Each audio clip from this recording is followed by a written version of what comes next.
بسم اللہ الرحمن الرحیم۔ شروع اللہ کا نام لے کر جو بڑا مہربان نہایت رحم والا ہے۔ وَلَا يَجْرِمَنَّكُمْ شَنَآنُ قَوْمٍ أَن صَدُّوكُمْ عَنِ الْمَسْجِدِ الْحَرَامِ أَن تَعْتَدُوا وَتَعَاوَنُوا عَلَى الْبِرِّ وَالتَّقْوَىٰ۔ اور کچھ لوگوں کی دشمنی اس وجہ سے کہ انہوں نے تم کو مسجد حرام سے روکا تھا تمہیں اس بات پر آمادہ نہ کر دے کہ تم زیادتی کرنے لگو، اور دیکھو نیکی اور پرہیزگاری کے کاموں میں ایک دوسرے کی مدد کیا کرو، وَتَعَاوَنُوا عَلَى الْبِرِّ وَالتَّقْوَىٰ وَلَا تَعَاوَنُوا عَلَى الْإِثْمِ وَالْعُدْوَانِ وَاتَّقُوا اللَّهَ۔ اور دیکھو نیکی اور پرہیزگاری کے کاموں میں ایک دوسرے کی مدد کیا کرو، اور گناہ اور ظلم کی باتوں میں کسی کے ساتھ تعاون نہ کرو، اور اللہ سے ڈرتے رہو۔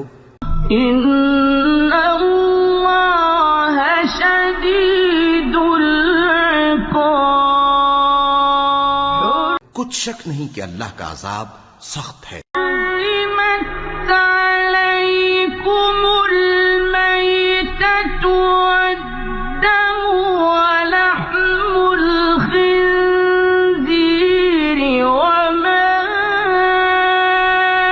أُهِلَّ لِغَيْرِ اللَّهِ بِهِ۔ تم پر مرا ہوا جانور اور بہتا لہو اور سور کا گوشت اور جس چیز پر اللہ کے سوا کسی اور کا نام پکارا جائے یہ سب حرام ہیں۔ وَمَا أُهِلَّ لِغَيْرِ اللَّهِ بِهِ وَالْمُنْخَنِقَةُ وَالْمَوْقُوذَةُ وَالْمُتَرَدِّيَةُ وَالنَّطِيحَةُ وَمَا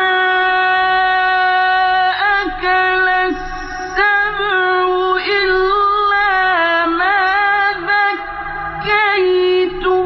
اور جس چیز پر اللہ کے سوا کسی اور کا نام پکارا جائے اور جو جانور گلا گھٹ کر مر جائے اور جو چوٹ لگ کر مر جائے اور جو گر کر مر جائے اور جو سینگ لگ کر مر جائے اور وہ جانور بھی جس کو درندے پھاڑ کھائیں مگر جس کو تم مرنے سے پہلے ذبح کر لو۔ وَالْمُتَرَدِّيَةُ وَالنَّطِيحَةُ وَمَا أَكَلَ السَّبُعُ إِلَّا مَا ذَكَّيْتُمْ وَمَا ذُبِحَ عَلَى النُّصُبِ وَأَن تَسْتَقْسِمُوا بِالْأَزْلَامِ۔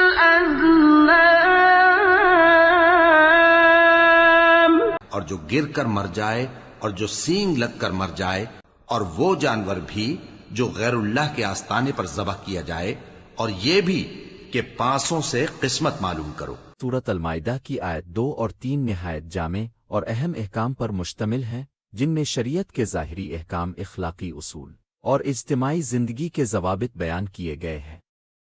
ذیل میں دونوں آیات کی اردو میں مختصر مگر جامع تفسیر پیش کی جا رہی ہے۔ الحمدللہ اپنے سورۃ المائدہ کی آیت نمبر 2 اور 3 کی تلاوت قاری عبدالباسط رحمہ اللہ کی دلسوز آواز میں سنی۔ ان آیات مبارکہ میں اللہ تعالیٰ نے ہمیں نہایت اہم احکام عطا فرمائے ہیں۔